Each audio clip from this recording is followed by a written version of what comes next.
আজকে সকাল থেকে যা গরম পড়েছে, আপনাদের এলাকার কি অবস্থা এই গরমে? হ্যালো ভিউয়ার্স, আসসালামু আলাইকুম। আপনারা সবাই কেমন আছেন? চলে আসলাম ডেইলি ব্লগ নিয়ে আপনাদের সামনে। তো কোরবানির গরুর যে পায়া পেয়েছিলাম আমরা ভাগে 2টা, এখনও অবশ্য খাওয়া হয়নি, তাই ভাবলাম যে আজকে একটু রান্না করি। তো এটা অবশ্য 2-3 দিন আগেই আমি জাল করে রেখে দিয়েছিলাম সব মশলা দিয়ে। আর আজকে শুধু পেঁয়াজ বেরেস্তা করে উপরে দিয়ে এই তো নামিয়ে ফেললাম।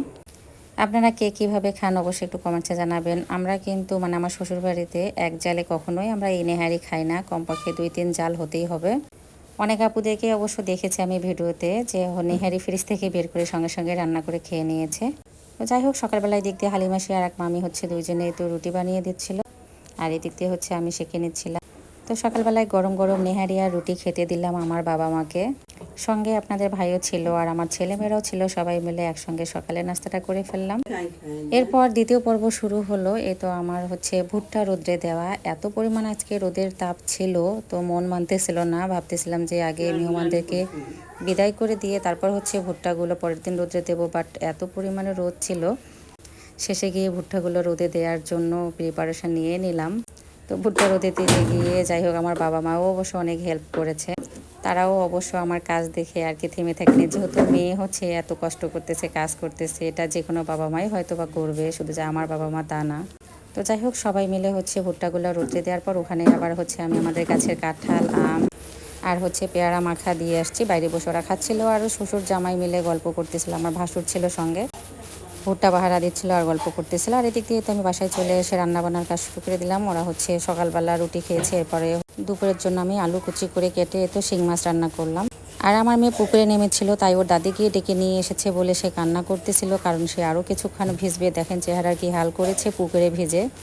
তো শিং মাছটা আমি রান্না করে নিলাম। এরপরে তো মুরগির মাংস রান্না করতেছি ঝাল ঝাল করে, একেবারে আলু দিয়ে সব মশলা কষিয়ে দিয়ে দিলাম। এর মাঝখানে অবশ্য আমি গরুর মাংস রান্না করেছি। আমি পোলাও রান্না করতে চেয়েছিলাম আর রোস্ট করতে চেয়েছিলাম। তো আমার বাবাকে আমি জিজ্ঞাসা করলাম যে বাবা, পোলাও করব?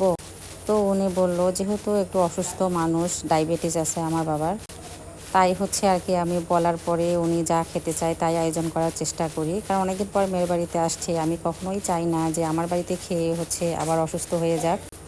তো বলল যে থাক, এই গরমে পোলাও করার দরকার নেই, আমার সাদা ভাতটাই ভালো লাগতেছে, সাদা ভাতই রান্না করো। আর বললো গরুর মাংস খাবে না, যেহেতু প্রেশারও আছে, যেহেতু বয়স হয়েছে, তাই মুরগির মাংসটা আলু দিয়ে রান্না করে দিলাম, পাতলা ঝোল। আর এদিক দিয়ে আমার মা আবার কাঁঠালের বিচি ডাল খেতে চেয়েছে আমার মুখে আর কি গল্প শুনতে শুনতে, তাই একটু কাঁঠালের বিচির ডালও রান্না করে ফেললাম।